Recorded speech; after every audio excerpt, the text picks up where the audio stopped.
जंगल में सर्दियों का मौसम चल रहा होता है और वहाँ बहुत ज्यादा ठंड होती है और परिंदों ने सर्दी के इस मौसम के लिए अपने अपने घोंसलों में काफी सारा खाना जमा कर लिया होता है और अब परिंदों को कोई फिक्र नहीं थी, जबकि कालू कौवे का हाल उससे बिल्कुल उल्टा था। कालू कौवे ने सुस्ती और काहली के मारे सर्दी के मौसम के लिए खाना इकट्ठा नहीं किया था। कालू कौवे के बिल्कुल भी समझ में नहीं आ रहा था कि वो इस सर्दी के मौसम में करेगा क्या। रानी कौवी: कालू जी, मैं तुमसे शादी करके बहुत फंस गई हूँ। तुम्हारा तो बस ना चले, वरना तुम मुझे और मेरे बेटे राजू कौवे को भूखा ही मार दो। कालू कौवा: अरे रानी, मैं जानता हूँ, मैंने सुस्ती और काम चोरी की वजह से सर्दी के मौसम के लिए खाना इकट्ठा नहीं किया है, लेकिन मेरे तेज दिमाग में एक बहुत ही बढ़िया तरकीब है जिससे हमें बहुत सारा अनाज मिल जाएगा और हमें इतनी मेहनत भी नहीं करनी पड़ेगी। रानी कौवी: अरे माँ कालू जी, लेकिन वो बढ़िया सी तरकीब है क्या? मुझे भी तो बताओ। कालू कौवा: रानी, वो मीठू राजा की वजीर मीनू चिड़िया है ना, और मीठू राजा ने उसे सारे परिंदों की सालगिरह मनाने और तोहफे में उन्हें ढेर सारा अनाज देने की जिम्मेदारी दी है। मीनू चिड़िया को इस जंगल के लिए सारे परिंदों की सालगिरह का दिन याद रहता है, और फिर जिस दिन जिस परिंदे की सालगिरह का दिन होता है वो उस दिन उस परिंदे को बहुत सारा खाना देती है। मीनू चिड़िया ने हर बार की तरह इस बार भी हमारे जंगल की सालगिरह वाले बोर्ड पर जिस भी परिंदे की सालगिरह आने वाली होगी, उस परिंदे का नाम उस बोर्ड पर लिख दिया होगा।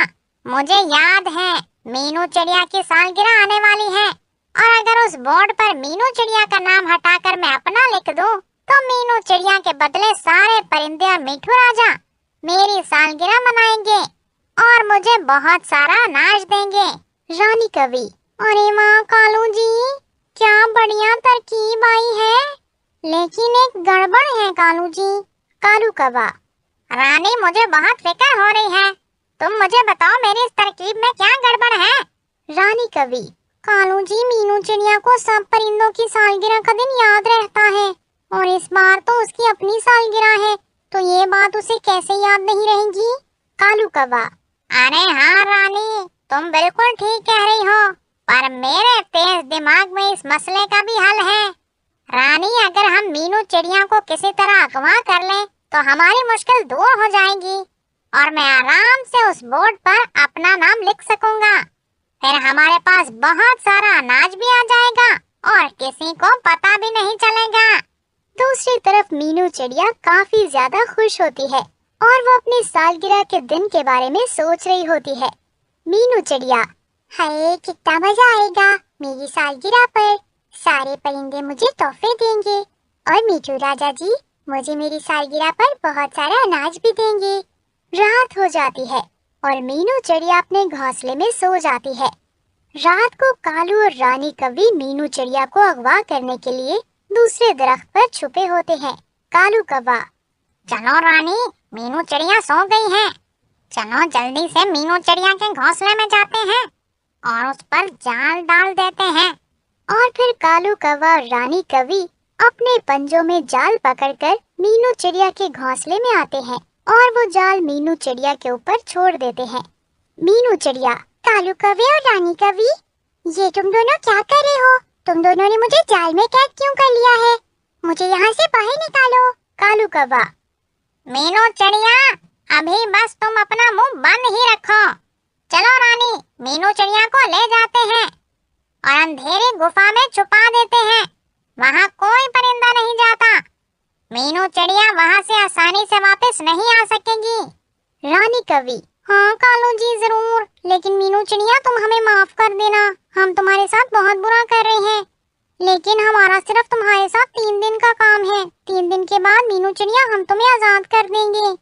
और फिर कालू और रानी कौवी मीनू चिड़िया को अंधेरी गुफा में जाकर छुपा देते हैं और मीनू चिड़िया की देखभाल के लिए राजू कौवे को वहाँ छोड़ देते हैं। कालू कौवा: राजू बेटे, तुम मीनू आंटी का बहुत अच्छे से ध्यान रखना, उन पर नजर रखना, कहीं वो तुम्हें धोखा देकर यहाँ से भाग न जाए। राजू: हाँ पापा, मीनू आंटी पर मुझे अच्छे से नजर रखनी आती है, वो कहीं पर भी नहीं जा पाएंगी। वहाँ से चले जाते हैं। अगले दिन कालू कौवा उस सालगिरह वाले बोर्ड पर अपना नाम लिख देता है। फिर सारे परिंदे उस बोर्ड पर कालू कौवे का नाम देखकर यही समझते हैं कि 3 दिन बाद कालू कौवे की ही सालगिरह है, और इसी वजह से सारे परिंदे कालू कौवे की सालगिरह के दिन के लिए तैयारी में लग जाते हैं। मीठू राजा, कालू कौवे वैसे तुम इतने अच्छे नहीं हो, लेकिन तुम्हारी सालगिरह आ रही है, इसलिए मुझे भी सारे परिंदों की तरह तुम्हें बहुत सारा खाना देना पड़ेगा। मीठू रानी, मीठू राजा जी, मीनू चिड़िया कल से दिख नहीं रही, न जाने वो कहाँ चली गई है। कालू कौवा, अरे मीठू राजा, मीनू चिड़िया ने मुझे बताया है वो अपने भाई मानू चिड़िया से मिलने दूसरे जंगल जा रही है। वो 3 दिन के बाद वापस आएगी। मीठू राजा, अच्छा अच्छा ठीक है कालू कौवे, अब तुम जाओ अपने घोंसले में। 3 दिन ऐसे ही गुजर जाते हैं। मीनू चिड़िया बहुत ज्यादा परेशान हो जाती है। मीनू चिड़िया, मैं आखिर क्या करूं? मैं इस जाल से कैसे निकलूं? ये जाल तो बहुत मजबूत है। आज मेरी सालगिरह है और ये बात किसी परिंदे को नहीं पता। सब समझ रहे होंगे कि आज कालू कौवे की सालगिरह है, और सारे परिंदे और मीठू राजा कालू कौवे की सालगिरह समझकर मेरा तोहफा कालू कौवे को दे रहे होंगे। मुझे कुछ करना पड़ेगा, ऐसे तो नहीं चलेगा। मैं कालू कौवे को अपना हक नहीं लेने दूंगी। और फिर मीनू चिड़िया काफी देर सोचने के बाद एक तरकीब बनाती है और वो राजू कौवे को बुलाती है। मीनू चिड़िया, राजू कौवे मुझे एक बात बताओ, अगर आज मीठू राजा कालू कौवे को बहुत सारा दाना देंगे और बहुत सारे तोहफे देंगे, तो कालू कौवा तुम्हें तुम्हारी मेहनत के लिए आधा अनाज तो देगा ही, है ना? राजू कौवा, अरे नहीं मीनू आंटी, ऐसा नहीं है, मेरे पापा बहुत लालची है, वो मुझे मेरी मेहनत का आधा अनाज नहीं देंगे, वो बस रोज थोड़ा थोड़ा ही अनाज देंगे जो मुझे पूरा दिन चलाना पड़ेगा। मीनू चिड़िया, ये कालू कौवा तो तुम्हारे साथ बहुत बुरा कर रहा है। राजू कौवे, ये तो बहुत बड़ी नाइंसाफी है। अगर तुम मेरी बात मानो तो मैं तुम्हें बहुत सारा अनाज दिलवा सकती हूँ। राजू कौवा आखिर कालू कौवे का ही बेटा था, इसीलिए वो अपनी बाप से भी ज्यादा लालची था।